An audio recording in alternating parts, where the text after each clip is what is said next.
Mrs. Gray strolls to the table, picks up all the money, folds it, and stuffs it in her garter belt. Mr. Gray enters the parlor with a bloody bandage wrapped around his hand and pours himself a brandy. What the hell kept you? I was seeing our two guests off. I bet you were. Good night, John. She moves to exit. Stay here and have a drink with me. I'm too tired. She continues to exit. You look wide awake to me. Stay a while. But I'm dreadfully exhausted after your cheerful entertainment. She once again moves to exit. Do as I say! She stops and turns with a smile. Well, if you put it that way, John. He hands her a brandy. I know you're kind, always looking for an edge, weighing the odds in your favor. Your unassuming smile can disarm most worthy men. Why did you marry me? Your daddy was indebted to me, and I liked what I saw. Then we solidified a gentleman's arrangement like a good old Yankee capitalism. When he passes from this earth, I will leave you. But if I'm lucky, you'll be feeding the worms before my daddy ever does. If you weren't so beautiful, I'd be offended. I fornicated with Colonel Brubaker on the night of your birthday. He pours brandy in her glass. Here, this should loosen your viper tongue a bit. We were so hot and sweaty, we had to open a window to cool ourselves off. I felt nasty doing it in the servants' room. It made me feel dirty like a horny common hand. Just knowing you were in the house heightened my pleasure. When the first moment my eyes laid on you, I realized you were uncontrollable, and I'd be forced to provide a stable large enough to contain you. I told him everything. Oh, don't goat me, girl. Your butchery, your betrayals, and your buried gold. Your daddy warned me that you were an exquisite liar. You think you know me, John? What I know can destroy you. My demise will come soon enough. But don't rush it, or you'll dread the day you were born. Now come on here and give me a kiss good night. All right, only if it makes you happy, John.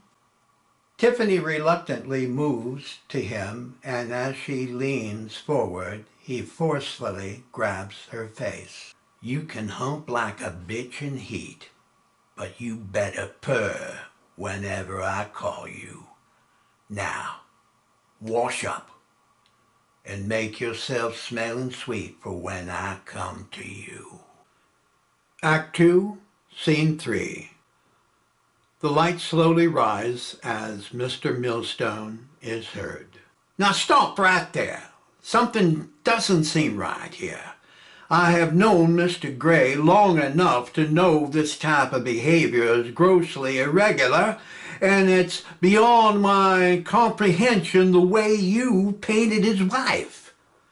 You lower their moral fibers beneath a gutter snipe. I'm trying to save your neck from stretching. From here to Alabama, and all I'm hearing is misleading embellishments. What's going on here, Thornton? Are you yanking me by my nose? No, sir. No, sir. Those are the facts. As true as I was born for my mama. As I said, I ain't lying. No, sir. I seriously have doubts about you. You keep touching around his gold. Do you realize you're defacing his memory by implicating him as a common thief, traitor, and despicable murderer? This man was more than just your employee, but he was your daddy.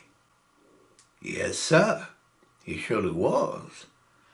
But I don't understand why people change for the worse.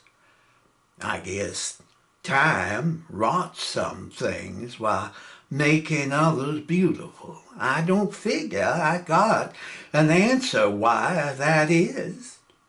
Do you? Well, let that lay for now. In assessing everything you've shared, I believe your only hope is unearthing the whereabouts of that Confederate gold. Oh, you think so, sir? Yes, I do. The jury will have more confidence in what you've said. Finding the gold will free me, sir? Let's say it will balance things more in your favor. Why, I'm real worried about Mrs. Tiffany, though. The gold has nothing to do with her. Oh, if they catch it with her, it will be. Tell me where it is, and we'll keep her out of it. The jury will be more suspicious of Mr. Holmes and the Colonel anyway. You think so, sir? From your accounts, I believe the court will be very interested hearing what these two gentlemen have to say, especially the Colonel wanting to take his wife and buried gold. You promise you'll protect her?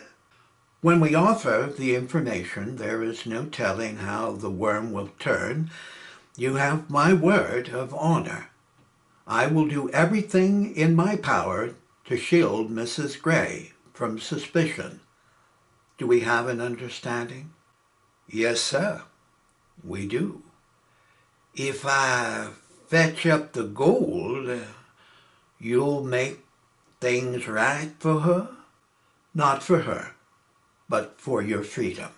It sounds too good to be true, sir. Trust me, all the facts point in the direction of the Colonel. I'm caught between a rock and a hard place, sir. I give up the gold and they'll know Mr. Gray done a bad thing. But I suppose he won't think any lesser of me as an account he's a dead man. I guarantee you'll soon be sitting on one of Tilly's stools having a piece of peach cobbler pie. Take us to the gold, Thornton, and you'll be a free man.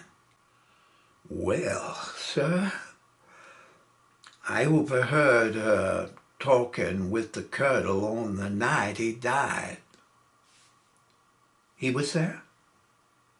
Yes, sir. That puts him directly in the place and time of the crime. Go on, Thornton. The lights began to slowly dim. I stayed up awake until nothing was rustling, but then heard soft footsteps coming down the staircase. It sounded like Mrs. Tiffany, but I don't know why she's up. The next thing I heard is a key turning in the front door lock and heavy boots shuffling across the hardwood floor into the parlor. It didn't sound like Mr. Gray, so I got out of bed to get a better fix on what's stirring. The lights dim to black.